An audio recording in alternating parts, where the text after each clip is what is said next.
So glad to have you along once again. We are joined, as always, by Greg Engert, beer director for the Neighborhood Restaurant Group, which includes such places as Vermilion in Old Town, also Eat Bar in Arlington.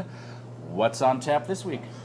Well, so this week we're continuing our trend the local of beer DC, parade, yes. DC Beer Parade, because just last week was DC Beer Week, and we're kind of calling this DC Beer Month, at least at Church Key and Birch and Barley, so I figured we should just keep talking about great DC beers. And here is the first production brewery within the city limits of Washington, D.C. to be established since 1956. So this is DC Brau, of course. They've been around for about a year and a half now, making wonderful beers and really getting excited about oak aging and barrel aging processes as well. So I pulled a few strings to get this bottle today because it is their Penn Quarter Porter, which is a 5.5%, porter style. So dark, it's roasty. It's got that cocoa, that coffee, a little bit of vanilla and cream underneath, dry finish, hints of smoke even, but only 5.5%.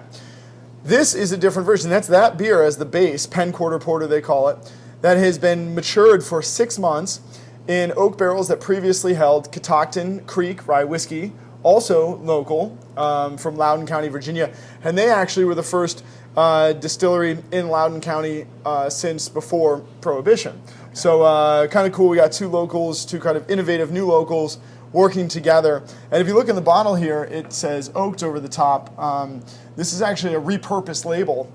They use their typical Penn Quarter Porter label, and they just kind of have a permanent stamp, and they stamp oaked over the top of it. And what's extra special about this beer, besides the flavors, of course, is that it's only available in bottles like this at the brewery, at DC Brau. And every Saturday from 1 to 4 p.m., they have growler hours out there, which is a really fun time. If you haven't gone, you should check it out.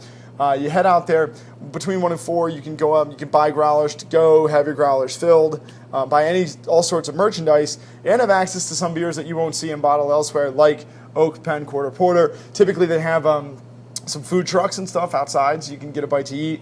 And it's great because the Red Apron, which is Neighborhood Restaurant Group's sort of charcuterie sausage house, has this mobile truck called Frank, which serves half smokes and things like that under the guidance of Nathan Anda, who is the chef for Red Apron.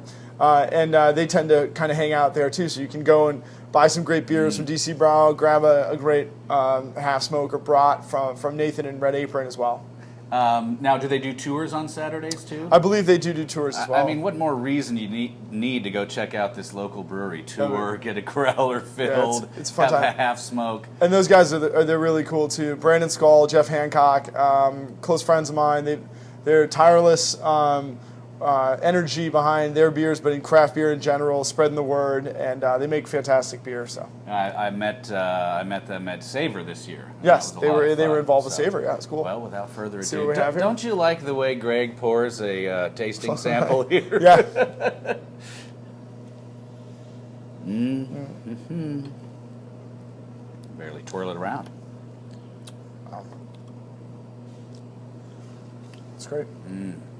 Very well balanced. So one of the fun things about this beer is that when we think of barrel-aged beers, we typically are thinking of strong beers. I think that's across the board. If you think of like a porter or a stout that you're going to put in oak barrels, it's typically 8, 9, 10 plus percent alcohol. This is only 5.5%, which just goes to show that alcohol is not the only determinant, of course, of intensity or flavor. Because this is a very full, on its own, it's a very full-bodied, rich, and flavorful porter that can stand up to the influence of not just the oak barrel, but also of the char of the barrel that happens beforehand, and of course of the residual rye whiskey of Catoctin Creek that is staying in the barrel, even though the barrel's been drained. It incorporates it well. I mean, when you smell this beer, you get a wonderful kind of toffee, coconut, vanilla quality, all coming from that toasted oak of the barrel itself.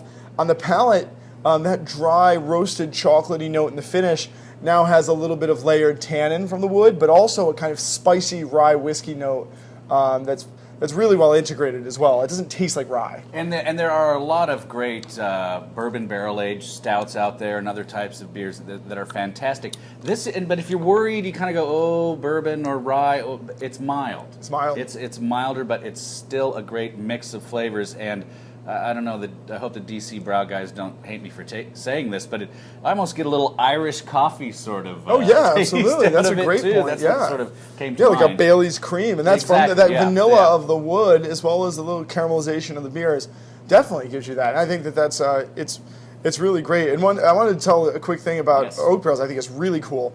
Of course, everybody associates oak barrels today with wine first, probably spirits second, and beer a distant third, even though barrel-aged beers have been exploding for some time now. But one of my favorite things to talk about when it comes to barrel-aged beers is that brewers were the ones who started this whole thing.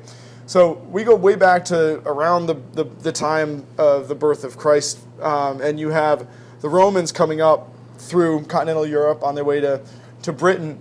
The history tells us that they came upon barbarians, Gauls, in Bordeaux, modern-day Bordeaux, who were shipbuilders, but they were also, of course, brewing beer from grain they were growing and malting, rather than making fantastic right or left bank Bordeaux red blends or something like that. And the Romans brought their wine and their grapes with them and spread the word of wine where it could grow, and they figured out that the grapes would grow very well in Bordeaux, but that's not what they were doing when the Romans got there.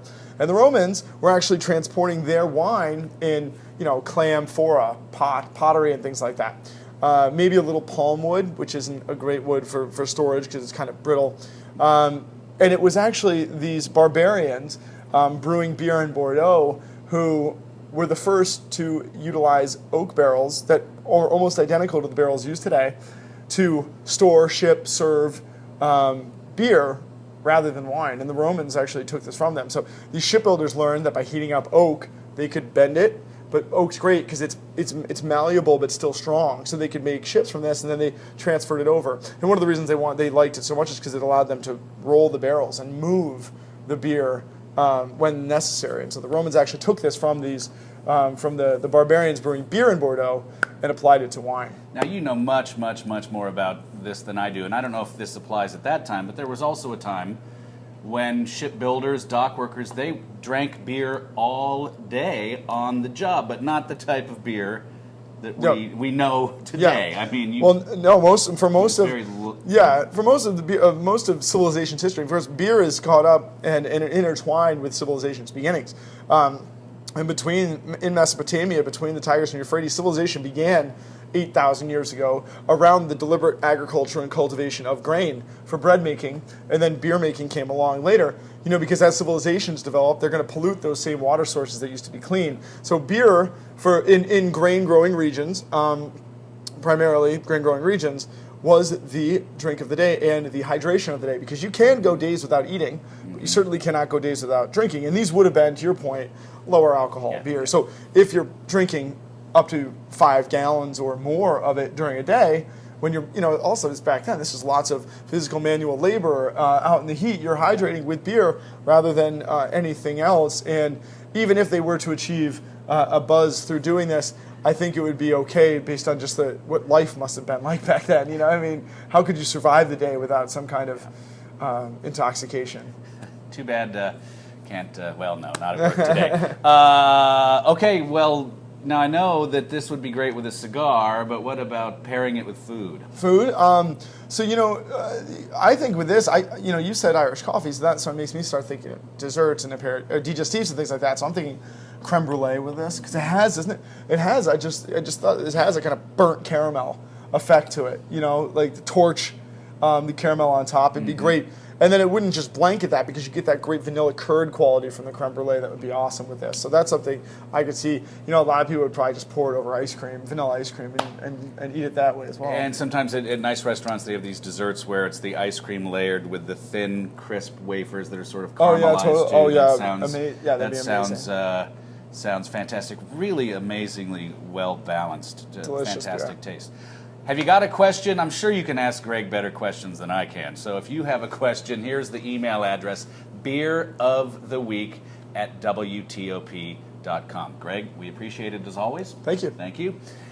Please do always drink responsibly, and be sure to bring your thirst next time for another Beer of the Week.